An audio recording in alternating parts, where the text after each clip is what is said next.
guys, Artie Tambarambaa, also known as Tammy Klinger, here with you today with another funky art journal page full of lots of colour.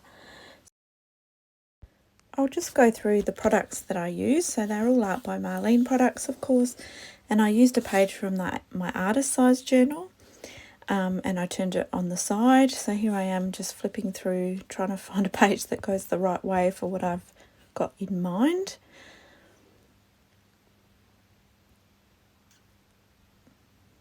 And I'm also using the collage paper from Marlene's World. So I'm just flipping through and I find a loose sheet. Just grabs me. Yep, that'll do. So then in the sheet that I've grabbed, you'll see some of the shapes that are in some of Marlene's stencils. So I thought they would complement each other really well. So I've used that globy stencil and that circular stencil. And I plan to do something with that other stencil as well. And then I've also got the rub-on transfers, and I've got sticky glue, and then I've got lots of different paint colours that are just basically in that background page that Marlene's already created. So I grabbed Happy, the yellow, but I don't think I use it. But I've got Mermaid, Sky, Glow, which is a green. I've got Punk, which is a purple, and Royal, but I'll probably go through them as I use them. And then of course I've got my Marlene brushes. So I begin my page by just tearing a few bits from that paper, and I really love using these papers as a jump off point, just because, you know, Marlene's already thought about the colours and she's already created some gorgeous mark making, and I love sort of challenging myself just to extend that out and to see if I can look a bit like an artist like Marlene. So here I am. I haven't stuck them down yet. I'm just incorporating the colours that are on the edges of that paper. So I'm using Punk Purple, and then I've used Mermaid, and I've mixed it with a bit of the Sky, and then I've added a bit of the translucent green neon, which is called Glow. And yeah, so just kind of looking at what the colours are and then bringing them out a bit. And there is a bit of orange, and I'm really not an orange person. So there is a bit of orange in the page, so I think, right, just go with it. So I've whacked down a little bit of orange as well. And at this stage I don't like it, but as you'll see as the page progresses and the layers build up, it does add something to the page, sort of some depth of colour, and there is only a hint by the end of it, but I think it would have looked totally different without it, because the orange is sort of a warm colour, whereas there's a lot of cooler colours in this one.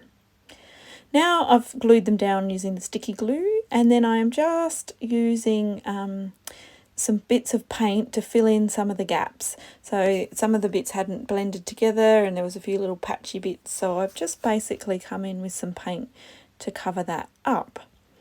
Then I've added some more of the glow, and you'll see how, because it's translucent, it tends to sit on the surface, and I think that just kind of really finishes off that background layer really well.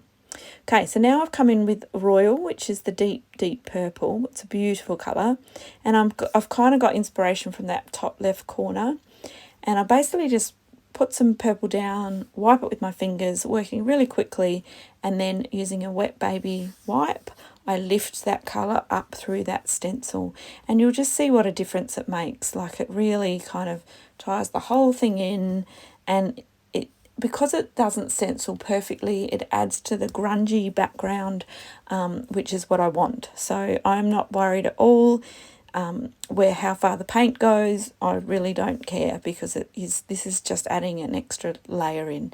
Don't those purple circles look cool?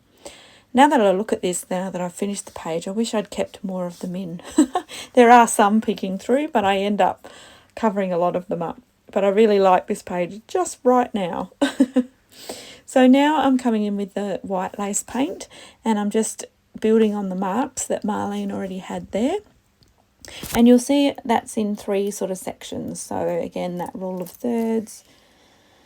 And now I've dried it off, and I'm looked at that stencil that has got lots of different patterns on it. And this time I thought I'll use the leafy part of the stencil, because I haven't ever used that in my creations before.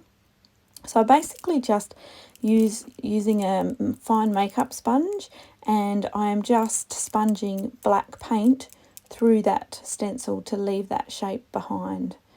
And I do flip the stencil over and use the reverse as well, so that I've got the sort of fronds going both ways. And I do extend them down as well, so making them look longer than they actually are, just filling it in with a bit of black paint. So that's kind of the basis of what I am going to do today. And then, because I've been using those circles and that stencil, I thought, oh, this could make a really cool scallop. I love putting a black and white scallop along the edge of my work. So I thought, why not use the stencil? So I'm allowing that to dry. I'm going to come in and do more work to that scallop, but at the moment I'm just letting it dry. So I've added a little bit of white into the centre because I just want to add a quote into that middle bit. So I just didn't want it too busy behind the quote so that you could actually read it. And then I've also just come in, you'll see that the colours have suddenly popped, and that's purely because I've rubbed, just using my finger, some of the neons in little patches over sections, and it just really pops the whole page. Okay, so time to add to those scallops.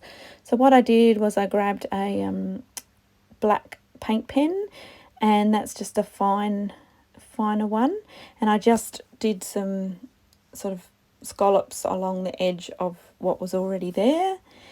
And then I also have come in with a few paints, so like the Mermaid and the fuchsia and a few of the paint colours, Ballet as well, I think. And I'm just adding some of those mark makings that are already on the page, but just bringing in other colours and trying to blend that white so it doesn't just look like a whacked paint in the centre, but it actually looks like it's meant to be there. So then I've used my white paint pen, which I do all the time, and do some dots on those scallops. And don't they look great? I'm really happy with how they've turned out. I really like the look of that.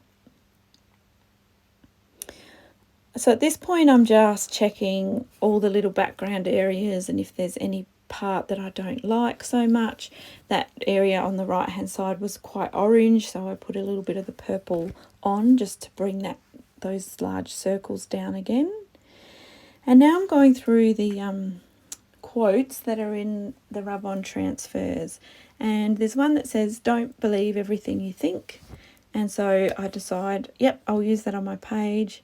So I basically just rub it on using the end of a Marlene brush. So Marlene's brushes have these really cool slanted ends that are really great for scoring, and they're also really great for rubbing on transfers or rub-ons. So I have popped the quote down, and now I'm just adding a few more scribbles around those scallops.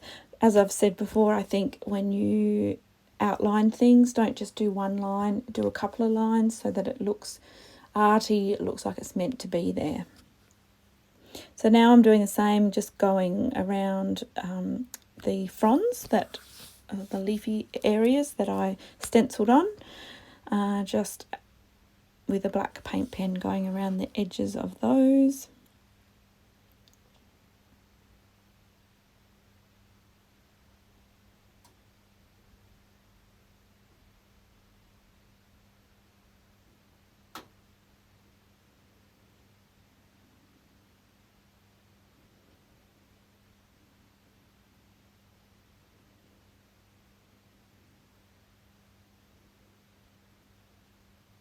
Probably should have cut some of this out for you.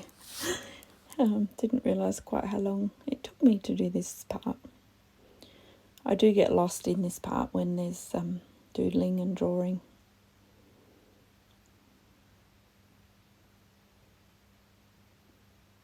So now I decided to build on that quote. So underneath, "Don't believe everything you think," I've written, "Unless your thoughts are reminding you how awesome you are." I just felt like the white extended down further, so I would fill in that gap. So that's what I wrote. So now I just come back in with a little bit of that glow, which is the neon green, and I just love how that really lifts the page and pops it And then I'm thinking about what I'd written, about thoughts, and so I just added some circles just because I've got lots of circly shapes in the background and I've got the scallops, and I thought these little, just drawing circles with a pen quite roughly, looked sort of like those thinking, you know, those thinking clouds, or is it not speech bubble, thought bubble, I guess is what they're called. So I thought that tied in well. And then I've come in with a white paint pen, just a fine one, and I'm going around the edges of those leafy fronds just to make them stand out a little bit more. And then I just come in with a few dots of white paint pen. And when I was outlining them, some of the paint pen splattered onto the page. So instead of wiping it off and freaking out and think I've ruined my page, I just go with it and then splatter white paint all over the background and just wiping it off my quote. So it all looks like it's meant to be there. So that's basically my page. It's actually really quite simple, but a lot of fun. I love getting lost in the backgrounds, and I love that Marlene's collage papers really give you that jump start. So I'll leave that one with you today. I hope it's inspired you. I really like the colours. It's quite peaceful and relaxing to look at. So yeah, I hope you have a great week, and I will be back again soon. Bye-bye.